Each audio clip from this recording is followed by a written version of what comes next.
Everyone, this is Kaveri Kathuria and once again welcome back to our channel and I hope you all are doing great. And today we are going to discuss chapter number 2 of class 11th business studies. Right, that is the forms of business organization और इसका lecture number 1 आज हमारा रहेगा। ये आज हम start करने वाले हैं। तो आइए इसको स्टार्ट करते हैं। देखिए, नाम लिखा है forms of business organisation. It means कि हम बिजनेस ऑर्गेनाइजेशन के टाइप्स की बात कर रहे हैं कि कितने तरह के कैसे कैसे अलग अलग टाइप के जो आपके बिजनेस ऑर्गेनाइजेशंस होते हैं और हर फॉर्म के अपने कुछ एडवांटेजेस डिसएडवांटेजेस रहेंगे। तो बेसिकली इस चीज़ को हमने जो है यहाँ पर स्टडी करना है। इस चैप्टर को स्टार्ट करने से पहले अगर हम विजुअलाइज करें कि आपने भी ऑब्जर्व किया होगा कि अगर हम पुराने समय से अगर बात करते हैं तो बिजनेस जो थे वो कंडक्ट किए जाते थे स्मॉल स्केल पर, राइट। एंशिएंट टाइम की अगर हम बात करते हैं तो बिजनेस जो थे एंशिएंट टाइम में बहुत ही स्मॉल स्केल के बिजनेस हुआ करते थे। मतलब ऐसा नहीं है कि सभी स्मॉल स्केल के होते थे, लार्ज भी लोग करते थे, लार्ज स्केल पर भी business, but almost small scale पर हुआ करते थे। और उसके अंदर से मोस्ट पॉपुलर हमारा कौन सा था इसके अंदर से? Soul trader. Most popular type का जो बिजनेस रहा है वो सोल ट्रेड रहा है। सोल ट्रेड मतलब ऐसा बिजनेस जो एक की ओनरशिप है, ठीक है, एक के कंट्रोल में है, उसकी ओनरशिप सिंगल है। तो ऐसे बहुत से फॉर्म इसके बाद आते गए, लेकिन फर्स्ट ऑफ ऑल अगर हम डिस्कस करें तो हमारा मेन कौन सा रहा? Sole trade. यहाँ से एक बिगनिंग हुई है हमारे इंडिया की। अगर हम बात करें ऑलमोस्ट अगर हम इंडिया को ही डिस्कस करें तो यहाँ से एक बिगनिंग हुई है हमारे फॉर्म्स ऑफ बिजनेस ऑर्गेनाइजेशन की। और जैसे जैसे ये जो है हमारी नीड्स बढ़ती गई तो हमारी बिजनेस जो है मूव करने लगे लार्ज स्केल पर। पहले छोटे पैमाने पर करते थे, अब बड़े पैमाने पर बिजनेस जो है होने लगा। करते हुए फिर आप आ गए लार्ज स्केल के बिजनेस करने लगे। जैसे लार्ज स्केल के बिजनेस करने लगे तो यहाँ पर सिर्फ अब एक पर्सन के द्वारा बिजनेस नहीं। देखो, अगर बिजनेस आप लार्ज स्केल पे करोगे तो ये ऑब्वियस है कि हमें जो है मोर कैपिटल की रिक्वायरमेंट होगी, पैसा ज़्यादा चाहिए। और अगर हमें कैपिटल की रिक्वायरमेंट ज़्यादा है तो यहाँ पर मैनेजमेंट भी हमें चाहिए ज़्यादा, ठीक है।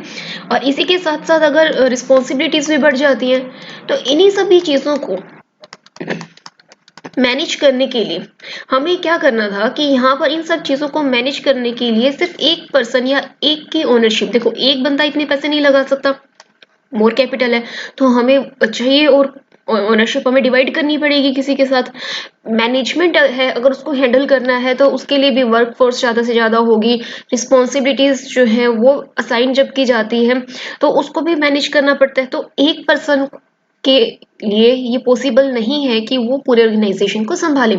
तो यहाँ पर जो है सोल ट्रेड से फिर इसका जो फॉर्म है वो चेंज होते होते कई फॉर्म्स इसने लिए, जैसे कि पार्टनरशिप फेमस हुआ। फिर इसके ऐसे ही अलग अलग टाइप के फॉर्म्स आते गए जो हम 1 by 1 इस चैप्टर में डिस्कस करने वाले, राइट। तो आपको मेनली ध्यान क्या रखना है? स्टार्ट हुआ स्मॉल स्केल से बिजनेस टर्न हुआ लार्ज स्केल की तरफ, राइट।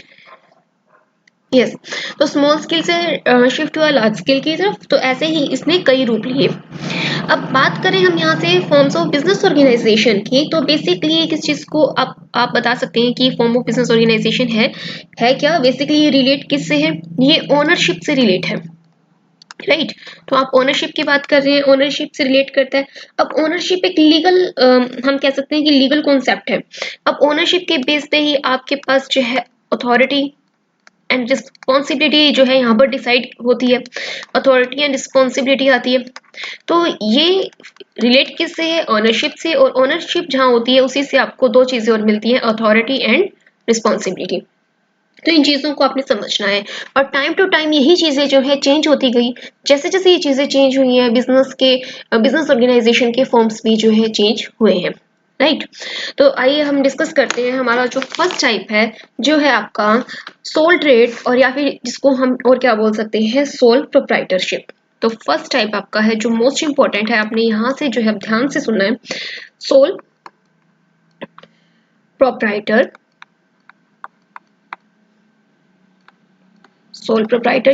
और इसी को आप बोल सकते हैं सोल ट्रेड, राइट। ये आपका मेन टॉपिक है जो यहाँ से अब आपका स्टार्ट होता है, सोल प्रोप्राइटरशिप। एंड यहाँ पर है नेक्स्ट आपका सोल ट्रेड। देखो नाम से क्लियर है, एक ऐसा ट्रेड जो एक ही पर्सन के कंट्रोल में है, राइट, नाम से भी क्लियर होता है। अब सोल ट्रेड अगर आपसे पूछा जाए तो है क्या, बहुत ही ओल्डेस्ट फॉर्म है, बहुत पुराना है, सबसे पहले यही जो है प्रचलन में था। और एट प्रेजेंट अगर हम बात करते हैं, फॉर्म्स ऑफ बिजनेस ऑर्गेनाइजेशन है बहुत सारी डेवलप्ड हो चुकी हैं, लेकिन आज के टाइम में ये इंडिया में पॉपुलर नहीं है, राइट। अब जो है इतने ज्यादा नए फॉर्म्स आ चुके हैं कि सोल ट्रेड जो है is not popular in India. और passage with the passage of time, as we know, human needs increased, civilizations developed, and the forms of business organization, actually this form of business organization also underwent a change। तो आपको क्या याद रखना है, बहुत ही पुराना है, पहले चला करता था, आज के टाइम में ये फेमस नहीं है। हम जो है हमारे सिविलाइजेशंस की बात करते हैं तो वो डेवलप हुए हैं, उसके साथ साथ जो बिजनेस है वो भी हमारे उसके फॉर्म्स भी डेवलप हुए हैं। अब यहाँ से आपका आता है sole trade is that form of business which is established by a single person. You have to remember this is established by only a single person। Single person इसको जो है एस्टैब्लिश करता है, वो इन्वेस्ट करता है इसके अंदर। देखो पर्सन एक ही है तो इसी को इन्वेस्टमेंट डालनी पड़ेगी, यही इसके अंदर क्या करेगा, इन्वेस्ट करेगा, किस चीज को, कैपिटल को इन्वेस्ट करता है, पैसा इसके अंदर लगाता है और फिर डायरेक्ट करता है, ठीक है। सारी डायरेक्शंस वो खुद से इसके अंदर यूज करता है, अपने दिमाग को यूज करते हुए सारी डायरेक्शंस देता है, डायरेक्शंस भी वो खुद देगा, ठीक है, डायरेक्शंस देगा और अपने बिजनेस को किस दिशा में उसको लेकर जाना है। और इसके बाद जो भी इसके रिजल्ट होंगे, देखो बिजनेस हम करते हैं प्रॉफिट पर्पस से, लेकिन प्रॉफिट के साथ साथ हमें लॉस के भी चांसेस होते हैं, रिस्क होता है। तो यहाँ पर प्रॉफिट हो या लॉस हो, ठीक है, तो उसके लिए जो रिस्पॉन्सिबिलिटी होगी वो रिस्पॉन्सिबिलिटी किसकी होगी, यहाँ पर वो रिस्पॉन्सिबिलिटी किसकी बनेगी, इसकी खुद की होगी, इस सिंगल पर्सन की खुद की रिस्पॉन्सिबिलिटी बनेगी, क्योंकि इसने अपने हिसाब से बिजनेस चलाया है, किसी से सलाह तो ली नहीं है, जैसा इसको सही लग रहा है वैसा ही कर रहा है वहां पर, लेकिन पैसा भी इसने खुद ही इन्वेस्ट किया है। तो प्रॉफिट हो या लॉस हो वो इसको खुद ही देखना पड़ेगा, इसकी रिस्पॉन्सिबिलिटी इसकी खुद की बनेगी यहाँ पर। आई होप यहाँ तक आप समझ गए होंगे कि सोल प्रोप्राइटरशिप या सोल ट्रेड क्या होता है। अब अगर हम बात करते हैं ऐसे पर्सन की जो इसके अंदर पैसा लगाता है, ऐसा सिंगल पर्सन, इसको क्या बोलते हैं, हम इसको बोलते हैं सोल ट्रेडर। क्या नाम से जाना जाता है, ये सोल ट्रेडर के नाम से जाना जाता है। देखिए आपने कितनी टर्म्स जो है यहाँ पर समझी हैं। सबसे पहले आपने ये समझा कि फॉर्म्स ऑफ बिजनेस ऑर्गेनाइजेशन है और उसके अंदर हम पहले छोटे पैमाने पर काम करते थे तो एक ही पर्सन संभाल लेता था, फिर जैसे जैसे हमने बड़े पैमाने पर काम करना शुरू किया तो हमें ज्यादा कैपिटल की, मैनेजमेंट की रिस्पॉन्सिबिलिटीज की रिक्वायरमेंट थी, राइट। अब इसी के बाद हमने जो है पहले इसका फर्स्ट टाइप समझने की कोशिश की है, first form of business sole trade, जो प्राचीन समय में चला करता था। ये है आपका ओल्डेस्ट फॉर्म। ओल्डेस्ट फॉर्म के बाद इसमें क्या था, सिंगल पर्सन पैसा लगाता है और उस पर्सन को बोलते हैं सोल ट्रेडर। ये खुद से इन्वेस्ट करता है कैपिटल, डायरेक्शंस भी खुद, अपने बिजनेस को डायरेक्ट खुद करता है, प्रॉफिट हो या लॉस हो रिस्पॉन्सिबिलिटीज की खुद की बनती है। ये चीज आपको यहाँ ध्यान रखनी है। अब देखिए आगे इंपॉर्टेंट बात क्या करता है, soul trader doesn't means that a single individual direct all the activities of business and cannot take the help of other। It doesn't mean this person will not take advice from the any other person। माना कि इसने business खुद किया है, देखो जैसे होता है ना कि सुनो सबकी और करो मन की, यहाँ पर ये वही बात हो गई कि यहाँ पर ये सिंगल पर्सन क्या लेगा, ये सबसे जो है एडवाइस लेगा। अगर मान लो इसको जरूरत है किसी से सलाह लेने की तो ये एडवाइस लेगा सबसे, और मान लीजिए कि बहुत सारे पर्सन थे, इन सब ने ना इसको एडवाइस दिया कि ऐसा ऐसा काम होना चाहिए। इसके बाद ये खुद से डिसाइड करेगा कि इसमें से कौन सा ऑप्शन इसको जो है चूज करना है और कौन सा चूज नहीं करना है। तो कहने का मतलब क्या है कि सिंगल पर्सन होने का मतलब ये नहीं है कि कभी किसी से एडवाइस नहीं ले सकता, ये एडवाइस ले सकता है, लेकिन लास्ट में फाइनल डिसीजन इसी का होगा कि कौन सा ये जो है अडॉप्ट करना चाहता है और कौन सा अडॉप्ट नहीं करना चाहता है। I hope this is clear to you all. Now we will discuss the features of the sole proprietorship. Next form is features of sole trade. Sole trade के कुछ फीचर्स हैं वो डिस्कस करते हैं, क्या फीचर्स होते हैं इसकी। फीचर्स की अगर हम बात करें तो फर्स्ट इसके अंदर आपको देखने को मिलेगा individual ownership. Individual ownership, individual ownership का क्या मीनिंग होता है, यहाँ पर नाम से क्लियर है, इंडिविजुअल मतलब एक है और ओनरशिप मतलब एक की ओनरशिप है, एक का ही वहां पर क्या है, राइट है। The first important characteristic sole trade की क्या होती है कि ये एक ओनर के द्वारा चलाया जाएगा, एक इंडिविजुअल जो है इसको हैंडल करेगा। जितनी भी इसके अंदर असेट्स है, लाइबिलिटीज है, उन सब के लिए कौन रिस्पॉन्सिबल है? इंडिविजुअल ओनरशिप है। ठीक है, जो इसका ट्रेडर होगा, सोल ट्रेडर, ये हम कह सकते हैं कि जो इसके अंदर आपका सोल ट्रेडर होगा, sole trader is the sole owner. वो क्या है? सोल ओनर है। किस चीज का सोल ओनर है?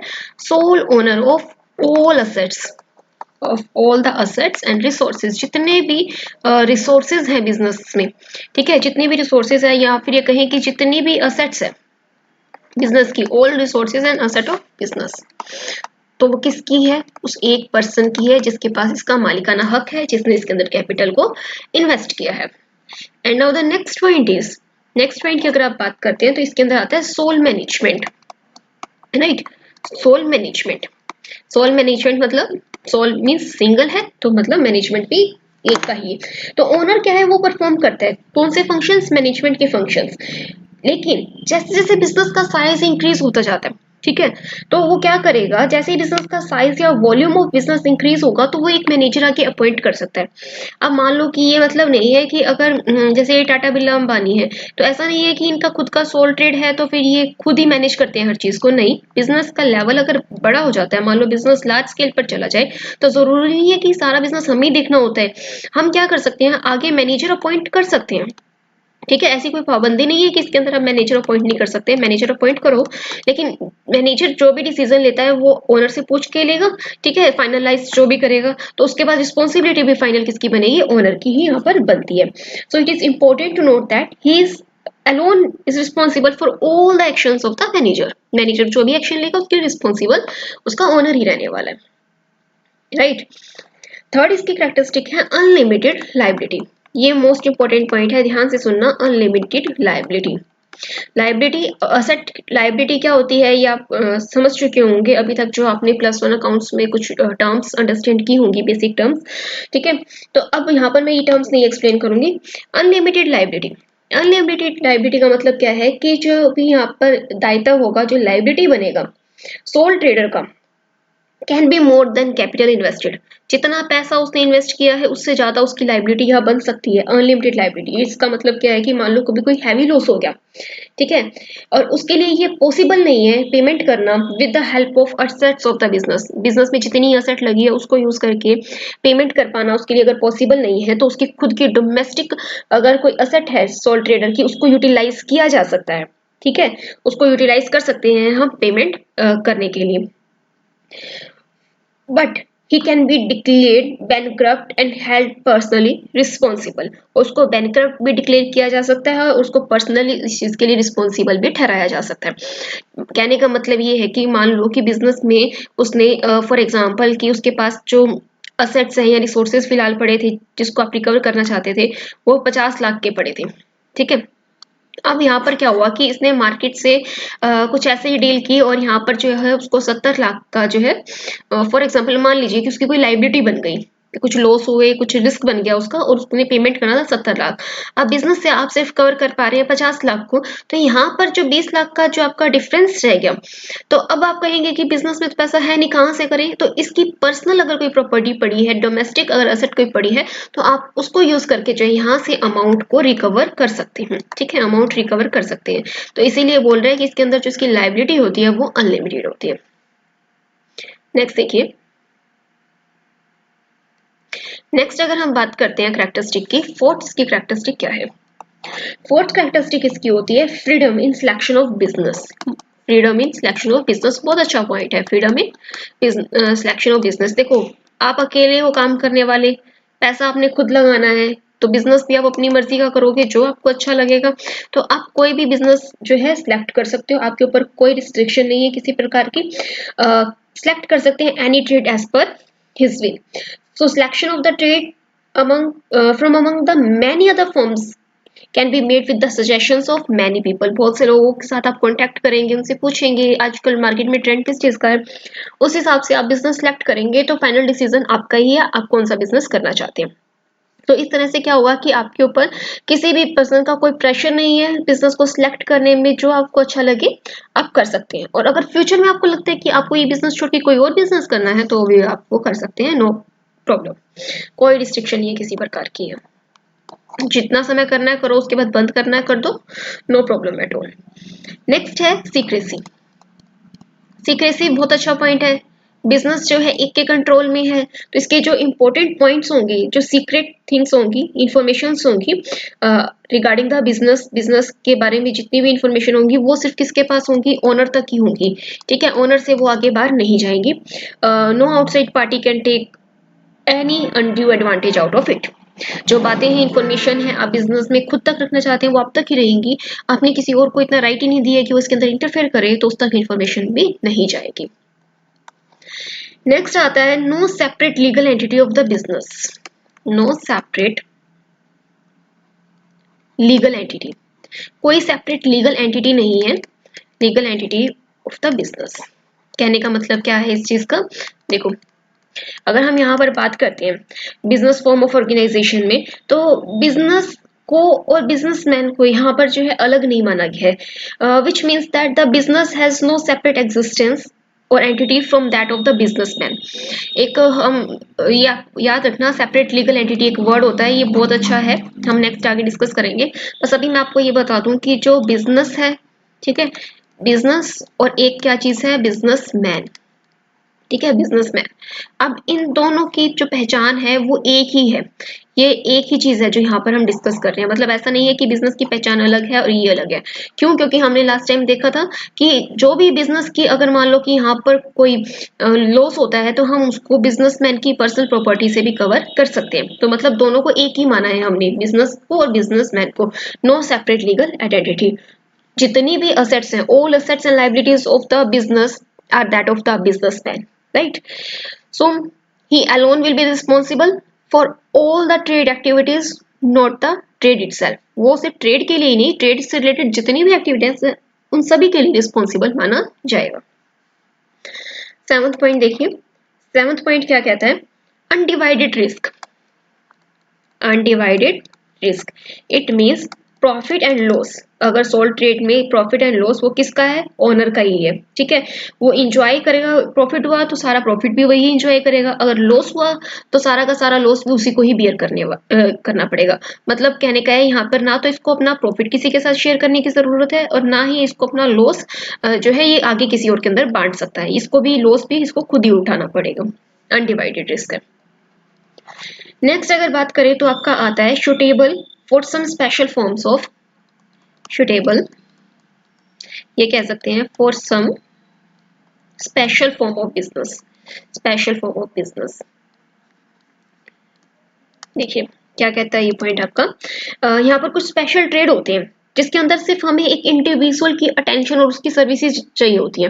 तो ऐसे बिजनेस के लिए सोल ट्रेड एक बहुत अच्छा ऑप्शन है। मान लीजिए कि जैसे एग्रीकल्चर है, या फिर हमें जॉब ऑफ स्टिचिंग है, सिलाई वगैरह का काम होता है, और या फिर स्वीट्स मेकिंग का काम होता है, बेकरी का काम है, या ब्यूटी पार्लर का काम है। तो यहाँ पर क्या होता है कि यहाँ पर हमें सिर्फ एक इंडिविजुअल की परफेक्ट जो है परफेक्शन वहाँ चाहिए होती है, राइट। तो हमें यहाँ पर भीड़ इकट्ठी करने का कोई शौक नहीं होता कि ज्यादा से ज्यादा लोग आए इसके अंदर इन्वेस्ट करें या हम अपनी ओनरशिप किसी के साथ बांटे। इसके अंदर एक ही पर्सन हो और उसकी परफेक्शन हो, तो ऐसे काम के लिए सोल ट्रेड जो है बहुत बेस्ट ऑप्शन है, यहाँ पर आपका हो जाता है। तो ये कुछ फीचर्स हैं जो हमने यहाँ पर डिस्कस की। आइए एक बार देख लेते हैं क्या क्या फीचर्स थे हमारे यहाँ पर। फर्स्ट पॉइंट जो हमने यहाँ पर डिस्कस किया है, इंडिविजुअल ओनर, राइट। यहाँ पर क्या है, इंडिविजुअल ओनर, सिंगल ओनर होता है। सिंगल ओनर होता है तो मैनेज भी वही करेगा, आगे मैनेजमेंट जो है मैनेजर रखेगा, लेकिन मैनेजर जो भी डिसीजन लेगा उसके लिए रिस्पॉन्सिबल ओनर ही होगा। अनलिमिटेड लाइबिलिटी है, कल को बिजनेस में ज्यादा लॉस हो गया तो पर्सनल प्रॉपर्टी को भी यूज कर सकते हैं, राइट। इसके बाद आपका आता है, देखिए freedom in selection of business, अपनी इच्छा से जो मन करे वो बिजनेस चूज करो, जब मन करे बिजनेस बंद करके कोई और बिजनेस कर लो। सीक्रेसी, सीक्रेट इन्फॉर्मेशन रहेगी, किसी और को आपके बिजनेस की इन्फॉर्मेशन पता नहीं लगेगी। नो सेपरेट लीगल एंटिटी, जो कोई भी सेपरेट लीगल एंटिटी नहीं है बिजनेस की और बिजनेसमैन की। बिजनेस का घाटा कोई भी होगा बिजनेसमैन की पर्सनल प्रॉपर्टी से कवर अप किया जा सकता है। अनडिवाइडेड रिस्क, प्रॉफिट हुआ तो सारा का सारा खुद का, किसी के साथ शेयर नहीं करना। लॉस हुआ तो भी कोई यहाँ पर जो है वो डिवाइड नहीं होगा किसी के अंदर, वो भी उसको खुद ही उठाना पड़ेगा। Suitable for some special form of business, कुछ ऐसे बिजनेस होते हैं जिनके लिए सोल ट्रेड आपका बहुत ही बेस्ट ऑप्शन यहाँ हो जाता है। राइट। तो ये थे आपके कुछ फीचर्स और इसी के साथ साथ देख लेते हैं इसके कुछ मेरिट्स एंड लिमिटेशंस। नेक्स्ट देखिए, अब हम डिस्कस कर लेते हैं merits and limitations of the sole proprietorship. कुछ इसके मेरिट्स एंड डीमेरिट्स। जितने फीचर्स आपने अभी तक स्टडी किए हैं, इन फीचर्स के अंदर ही आप अभी तक समझ गए होंगे कि इसके मेरिट क्या है और डीमेरिट क्या है। फिर भी एक बार इनका हम क्विक रिवीजन देख लेते हैं क्या चीज है। क्विक डिसीजन, सबसे पहले क्या कहता है कि आप यहाँ पर क्विक डिसीजन ले सकते हैं। ठीक है, क्विक डिसीजन का मतलब क्या है यहाँ पर कि आप जल्दी से डिसीजन ले सकते हो, आपको किसी से जो है ज्यादा किसी के कंट्रोल में आप काम नहीं कर रहे हो, तो फाइनल डिसीजन जो भी है आपका ही है, सिंगल हेडेड बिजनेस है, so no need to consult anybody, आप डिसीजन ले सकते हैं वेरी क्विकली। नेक्स्ट आता है benefits of secrecy. Benefits of secrecy means कि यहाँ पर आपको क्या करना है कि मोस्ट इंपॉर्टेंट फैक्ट है, आपके जो भी डाटा है आप उसको, आपको यहाँ पर जरूरत नहीं है किसी के साथ उसको शेयर करने की। अगर मान लीजिए सोल ट्रेड है आपका और आप उसको एक्सपेंड करना चाहते हैं अपने बिजनेस को, तो आप क्या कर सकते हैं, यहाँ पर आपको सिर्फ क्या करना है, आपको अपने आप तक ही डिसाइड करना है आपको इसको कैसे शेप देना है, और कंपटीटर्स के साथ जो है आप उनको दिमाग में रखते हो क्या आगे स्ट्रेटेजी अडॉप्ट करने वाले हैं, ये सब चीजें आप तक ही रहने वाली हैं। Benefits of secrecy. Direct motivation. Direct motivation का मीनिंग क्या है यहाँ पर, कि जो सोल ट्रेडर है does not require any external motivation, उसको किसी भी तरह की एक्सटर्नल मोटिवेशन की जरूरत नहीं है काम करने के लिए, वो खुद से सेल्फ इंस्पायर्ड होता है। ठीक है, उसको पता है कि जो भी प्रॉफिट आने वाला है वो उसकी पॉकेट में जाएगा, तो वो सेल्फ इंस्पायर्ड है और इतना इंस्पायर्ड है कि वो अपने काम को डिवोटेड रहता है पूरे दिल से, wholeheartedly devoted to his work. तो आपको ये चीज ध्यान रखनी है, फाइनली जो भी है उसको प्रॉपर रिवॉर्ड उसको मिलने वाला है। Personal contract, personal control. Personal control means soul trader का कंप्लीट कंट्रोल होता है over the business, because he is the only owner and the master of everything. सब कुछ वो अपने हिसाब से करता है, तो जितने भी एम्प्लॉयज हैं वो सारे उसके कंट्रोल में होते हैं। Nobody can afford to be careless in his work. तो कोई भी यहाँ पर अगर केयरलेस होगा, ठीक है, हम जो है उसको रिस्पॉन्सिबल उसके लिए ठहरा देते हैं। इन दिस वे जो काम है वो सारा अच्छे तरीके से वहां पर चलता है। Easy formation. Easy formation means कि यहाँ पर इसको एस्टैब्लिश करने के लिए there is no need to observe any legal formalities, नहीं चाहिए आपको कि आपको कुछ ऐसी लीगल फॉर्मेलिटीज को फुलफिल करना होगा, कुछ डॉक्यूमेंट्री है बहुत ज्यादा, रजिस्टर करवाना है बिजनेस को, ऐसा कुछ नहीं होता है यहाँ। और ना ही यहाँ पर ऐसे मतलब आपको कोई गवर्नमेंट के कंट्रोल में रहकर काम करना होता है, तो ऐसा कुछ भी नहीं है। It may require doesn't require any licence to start up a business, right.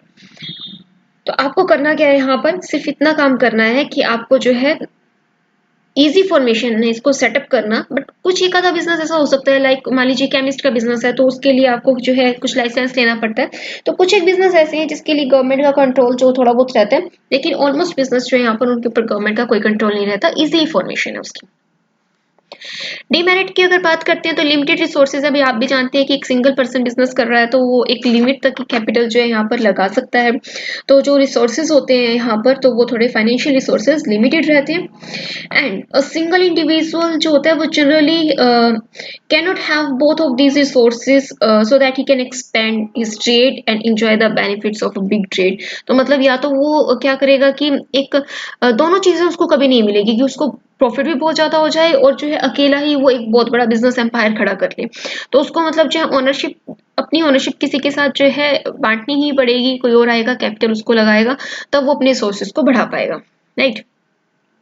Limited life. Limited life है of business concern. Business concern की जो यहाँ पर हम कहें कि लाइफ मानी गई है वो बहुत लिमिटेड है। क्यों? क्योंकि देखिए कॉन्टिन्यूस अनसर्टेनिटीज भी होती हैं, ठीक है, प्रॉफिट एंड लॉस की यहाँ पर अनसर्टेनिटीज भी जो है रहती हैं। अगर बिजनेस में सर्कमस्टांसेस थोड़े से भी खराब रहे तो यहाँ पर प्रॉब्लम क्या आ जाएगी, प्रॉब्लम क्रिएट करेगा या तो हमें बिजनेस को जो है, मान लीजिए कि ऐसी कोई सिचुएशन हो जाती है कि उसको बिजनेस से कहीं दूर जाना है, तो अब उसको क्या करना पड़ेगा, या तो अपना बिजनेस बंद करके जाना पड़ेगा और या फिर एम्प्लॉयज के सहारे छोड़ के जाना पड़ेगा। तो ये एक सबसे बड़ी प्रॉब्लम जो है यहाँ पर हमें देखने को मिलती है। मान लीजिए कि अगर वो बिजनेस को एम्प्लॉयज के सहारे छोड़कर चला गया और उन्होंने सही से डील नहीं किया, तो यहाँ पर जो है कस्टमर जो है डिससेटिस्फाइड हो जाता है। तो ये एक सबसे बड़ा प्रॉब्लम है यहाँ पर। If the owner dies the business has to be closed. वो अगर थोड़े समय के लिए अगर चला जाता है कहीं तो बिजनेस जो है पीछे से सफर करता है। और अगर कहते हैं ना सम टाइम कि मान लो कोई किसी चीज के लिए फेमस है और अगर वो एक्सपायर हो जाता है तो उसके बाद जो उसका बिजनेस भी जो है बंद ही करना पड़ जाता है उसको। फॉर एग्जांपल अगर स्वीट्स का बेकरी शॉप का एग्जांपल है, अगर हम वहीं से अगर कुछ स्वीट्स लेते हैं और वो पर्सन अगर एक्सपायर हो जाए और वैसी मिठाई अगर कोई नहीं बना सकता, तो बेसिकली क्या वैसा बिजनेस उसका चल पाएगा उसके बिना? नहीं। तो इसकी लाइफ जो है वो लिमिटेड मानी जाती है। अनलिमिटेड लाइबिलिटी, ये पॉइंट हम डिस्कस कर चुके हैं कि आप वहां से भी कवर कर सकते हैं। Limited managerial ability, managerial ability जो है यहाँ पर लिमिटेड होती है। कहने का मतलब क्या है कि जितनी भी एक्टिविटीज है, मान लीजिए बिजनेस में कुछ सेल परचेज करना है, कुछ प्रोडक्शन करना है, मार्केटिंग करनी है, या पैसे का जरूरत है इन्वेस्ट करने की, फाइनेंशियल डिसीजन लेने हैं, ये सब कौन करता है? ट्रेडर हिमसेल्फ करता है, खुद से करता है। और हम ये मानते हैं और हम ये जानते भी हैं कि जो सिंगल इंडिविजुअल है वो इतना कैपेबल नहीं होता कि सारे काम वो खुद करे। सेल परचेज वो देखे, मैनेजमेंट सारा वो देखे, फाइनेंस मार्केटिंग सब कुछ वो करे। तो एक पर्सन इतना कैपेबल नहीं है कि वो सारी एक्टिविटीज खुद से करे।